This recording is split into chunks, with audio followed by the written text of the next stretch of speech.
Agala mkwata akafaananyi mukajeyo nga wayise emyaka ng'akapasita Bujingo mukatambuze. Sigenda kaaba wadde ebiwu enkovu zinnuma. So when John died, almost everything I've been doing lost meaning. I keep asking myself, what for? What is life all about? What is the actual difference between being alive and being dead? Why do we struggle so hard in life only to vanish like wildflowers? Why do people who try to do good suffer? Why do those who bring pain to others often live long? What is the worth of our effort on earth? Why should we continue doing anything or even continue to live? So many questions, very few clear answers. I will only expand on one here. The question of why we are here on earth is a difficult one to answer. Ensonga lwaki tuli wano ku nsi ng'abantu nzibu nnyo okuzuula. From a religious angle, the answer comes easily, that we are here to worship God and do whatever He created us to do. I would focus more on the second purpose of doing what we were created for. On the purpose of worshiping God, I'm hesitant to believe that a perfect God would create us simply for the sake of singing His greatness. Only imperfect beings wish to be worshipped. I'm therefore more inclined to believe in worship through actions towards our fellow imperfect human beings and other animals. I don't so much believe in worship that is about only singing about God's greatness if that is not reflected in our actions. I think our actions mean much more than what we can sing. On the second purpose, how do we know what God created us for? Even the thief might argue that if we say that God knew us before we were born, then God knew that he would be a thief. Therefore, he is simply fulfilling God's plan. The torturer might make the same argument. Maybe that is why they often talk about torturing others and they mention Jesus in the same statement. Maybe that is why they would make public apologies, but without regretting or redressing any specific harm that they did to others. We would argue that perhaps the best way to tell if what we are doing or plan to do is what God created us for is to check if it is in line with what God encourages in the scriptures and what we consider to be God's nature.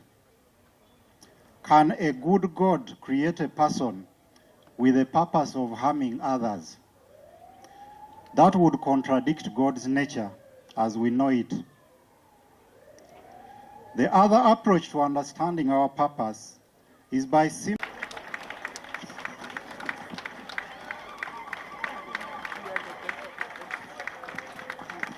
people power, our power, NUP, everywhere.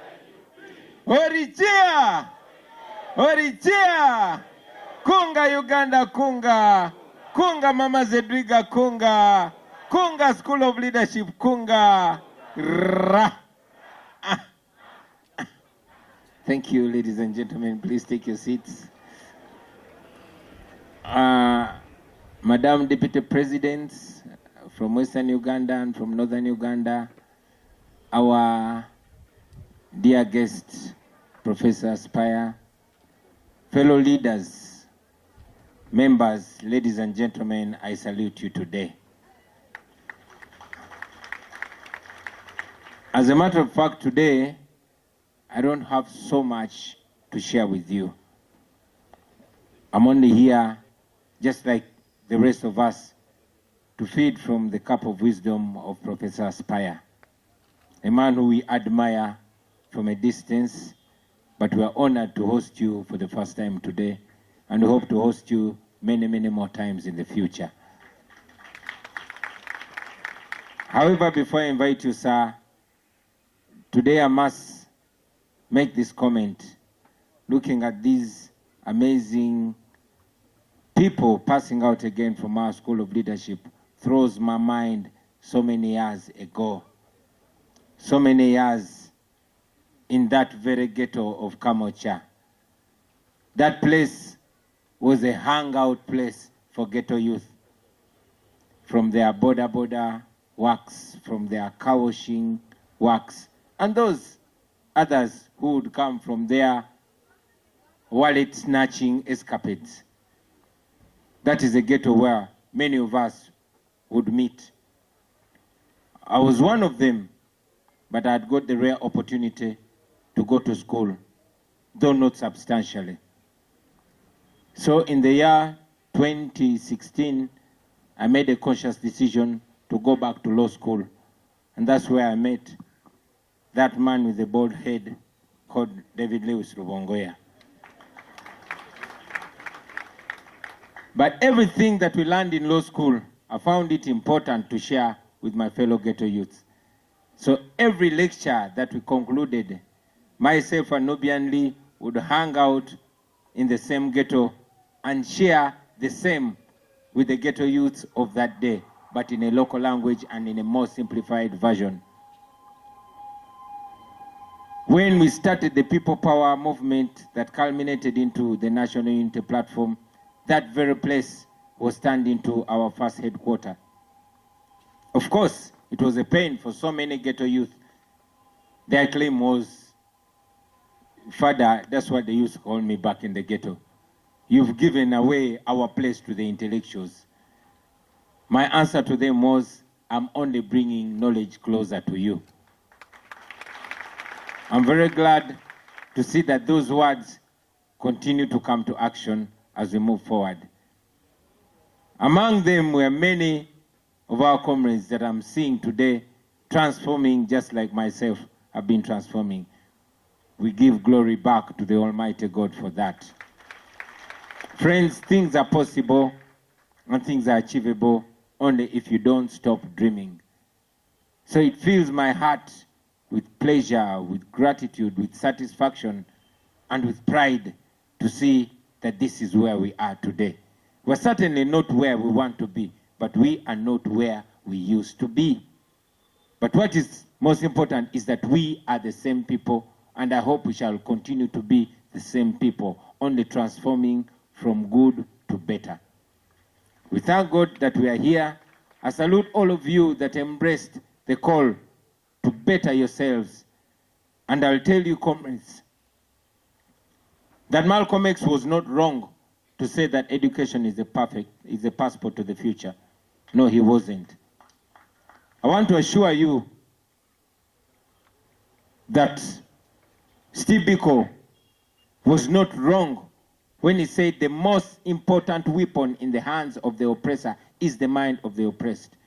No, he was not wrong. And yes, Che Guevara was not wrong to say the first duty of a revolutionary is to get educated. Here we are. You have taken the first step. You've accomplished the first duty. Although education never ends, please take the next one to put that you've learned into action, and we shall be the leaders worth our salt. I congratulate you. Go fly. Go make us proud. Go make Uganda proud. Go represent us, because everybody looking at you will be seeing all of us here. Congratulations, ladies and gentlemen.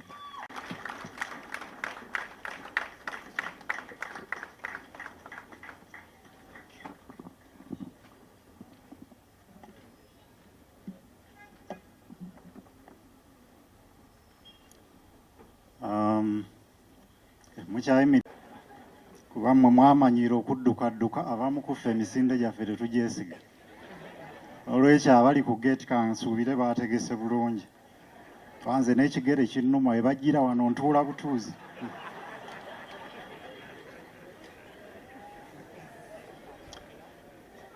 Honorable Chagulanyi, the President of NUP, the Leader of Opposition, the Secretary General, all the Deputy Presidents, other congratulate the graduates.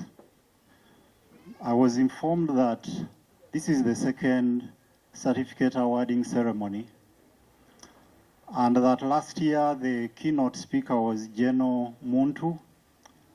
So this year they looked around for another general, and they felt that I would be the right person to give the keynote speech. Not really to say that the general title is a big one, especially today, but nevertheless, I'm really honored. I want to first thank you, before I go into the main, the gist of my invitation. I thank you, many of you, for standing with us when I lost my brother a few days ago. Yeah, many of you are there with us. You've sent us messages. I've not read many of the messages because they were overwhelming. You sent messages, condolences, some of you called. Yeah, we really don't take that for granted.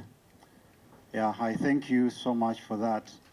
And in that line, nsaba ntwala omukisa era to request you that we stand up for a moment of silence in honor of my fallen brother, Dr. John Bosco Chigundu Spire. May his soul rest in peace. Thank you. Translate. I want to assume that many of us will understand me, but also for the sake of including those who may not understand Luganda. Otherwise, if I translate, we might spend the whole day here. So here and there, I'll use a bit of Luganda, but I may not translate everything. When Mr. David Rubongoya reached out to me, I first turned down the invitation. Of course, following the recent loss of my dear brother, I have not yet recovered from the shock and pain. I've been quiet for a while since my mind is not yet in the right place. I'm still going through a long night. But I quickly remembered that when my brother died, Mr. Rubongoya is one of the so many people that reached out to me with condolences and a message from the President, Honorable Robert Chagulanyi. Bagamba nti munno mukabi. As a friend in difficult times, he's a true friend.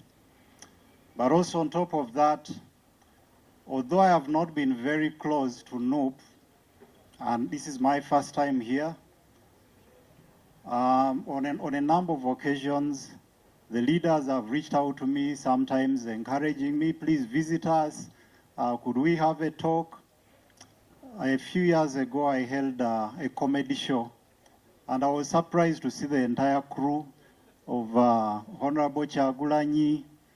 Yes, even Nubian Lee was there with his small voice. I saw him in the audience. Yes, and Eddie Mutwe, the Secretary General as well. I was really surprised because I never invited any politician, especially I wouldn't invite them because I wanted the show to go on. So I don't know whether their intention was to sabotage the show by their presence. Yeah, but it means a lot if one can just randomly show up, and they showed up in such a number. I'm impressed by people who are humble. I'm impressed by people who do not try to show that they are high up there, but who can calm down, regardless of the positions they might hold or their qualifications.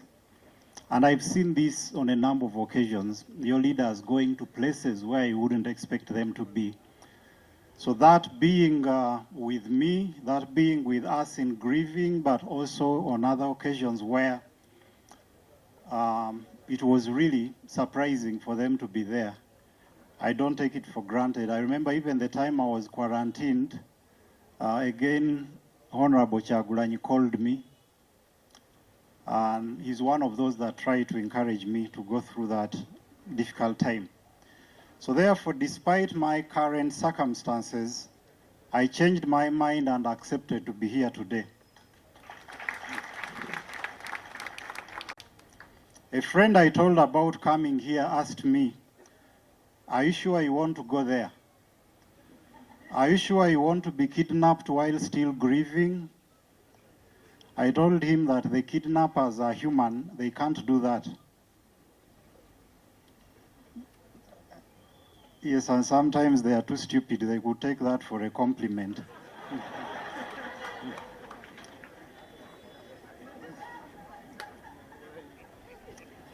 The second reason why I accepted is because I believe that my relevance as an academic is primarily in being able to share the knowledge I have been privileged to acquire with my people that might need it. My titles mean little or nothing if I'm irrelevant to my community.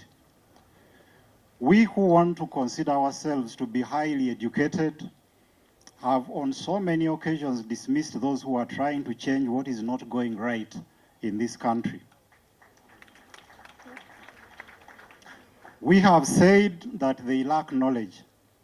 We said they are not well groomed. We have said they are unwashed. We have said they are still raw.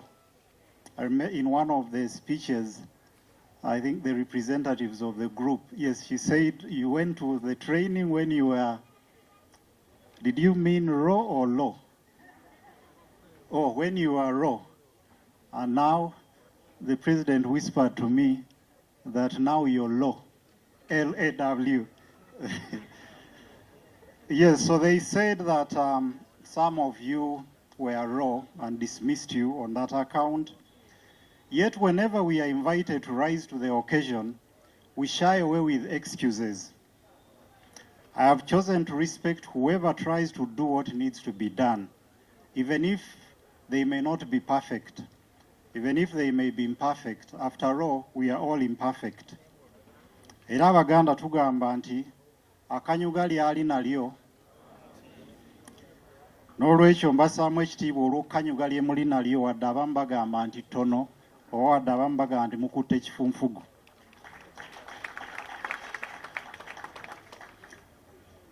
I will certainly critique them, but in the spirit of improving, not destroying. That is the second reason why I accepted to come. I'm not here because you're perfect. No one is. I'm not here because I agree with everything you do. I'm not here because I think you have the best credentials. I'm here because, unlike many of us, you chose not to fold your hands. You chose to do what you can do in your capacity, which is better than doing nothing. I'm here because despite of all the risks you face, despite of the pictures on those walls of your comrades who have died in the struggle, despite of your colleagues being locked away in this beautiful country's jails without any fair trial, despite frequent threats of crushing you for no good reason, despite the everyday risk of being rounded up and driven away for torture, despite temptations of big monies being thrown at you, you people still stand by what you believe. I respect that.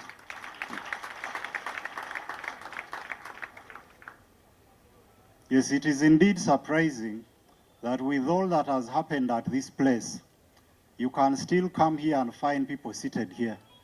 You would only expect a fool to sit in such a place. Because for some, even just passing there, they have to run. Because this is a dangerous place. It's like what we used to hear about Bermuda Triangle.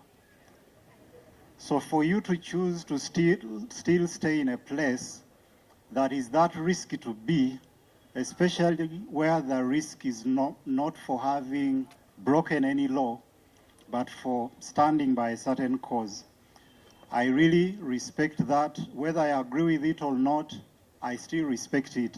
And especially because we don't have many people today who are willing to take such a stance. The third reason I'm here is because of your constant efforts at making yourselves better. You have challenged many of us at individual level, we who consider ourselves to be more worthy.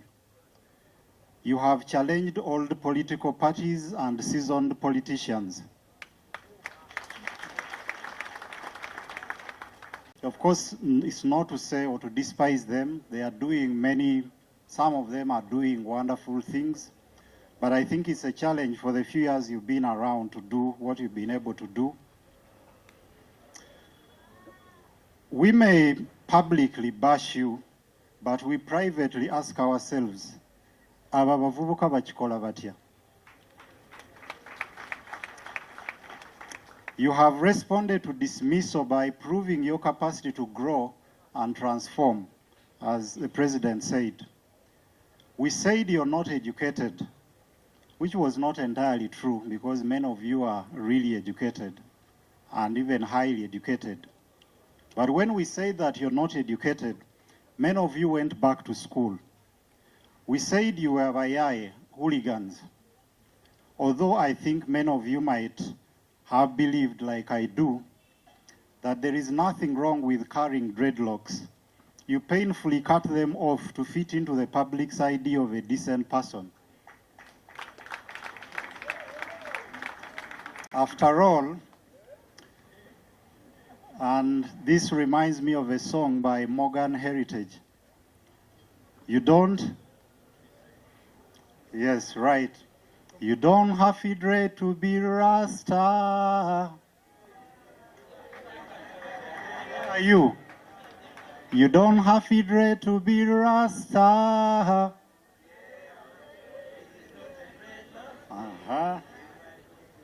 Yes, it's not a dreadlocks thing, it's a divine conception of the heart. Nubian, I expected to hear your small voice behind. I don't know why, for the many years I've been hearing your collabos with now Bobby Wine, I don't know why you choose to always sing the small voice and he sings the big one. Yes, but the point I'm trying to make is that even when they said you're bayaye, some of you had to cut off your dreadlocks, although you knew that it's not really about the dreadlocks, it's not about appearance, it's what one has at heart, what one has in their mind. You chose to cut them off to fit into the public narrative for the sake of what you believed needed to be done. You set up a leadership school whose fruits we are celebrating today, something that was unprecedented. We wondered what the curriculum was, and it has been asked many times. I heard you mention some of the things you studied, but many people have been asking, what is that school teaching and who are the lecturers? I've been able to see some of them here today. Yes, but that's no mean achievement, and beyond it being an achievement, it also shows the zeal to learn, and understanding that we are not going to keep ourselves in a particular position. We need to inform ourselves in order to do what we have to do. Someone said that, I forget the name, that if he was given a task of cutting down a tree and he was given 4 hours, he would spend the first 3 hours sharpening the axe and maybe 1 hour to cut the tree. You have been sharpening your axe because there was a provision that was set according to the vision, which I really commend. Earlier this year, you invited me to speak to your trainees. It was my first time to visit your facilities.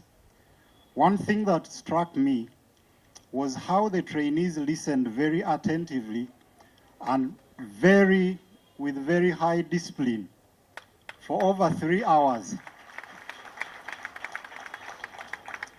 For over 3 hours, I overstayed my welcome. I was invited to speak for 1 hour. I ended up speaking for 3. But they stayed there listening attentively.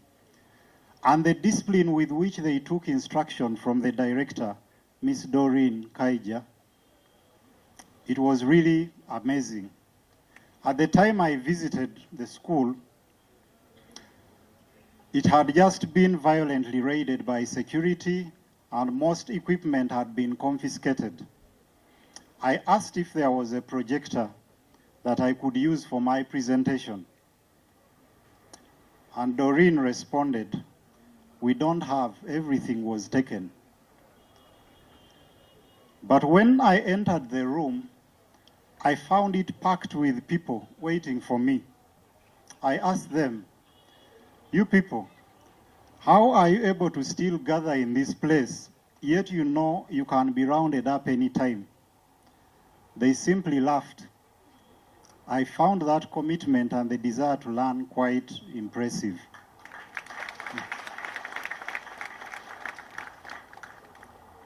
The fourth reason why I'm here, now when I'm giving the reasons, it sounds like I'm singing UB40's song. Which song is that? Even Doctor is also into the thing. Yes, reasons why I love you 1, reasons why I love you 2. Now I'm on the fourth reason. This is a selfish one.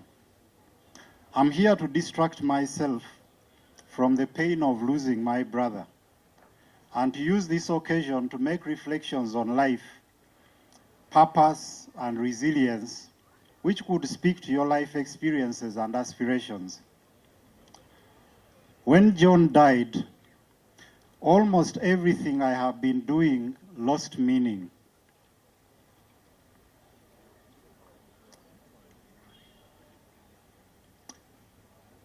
Kati abakamera balinze nkaabe sigenda kaaba.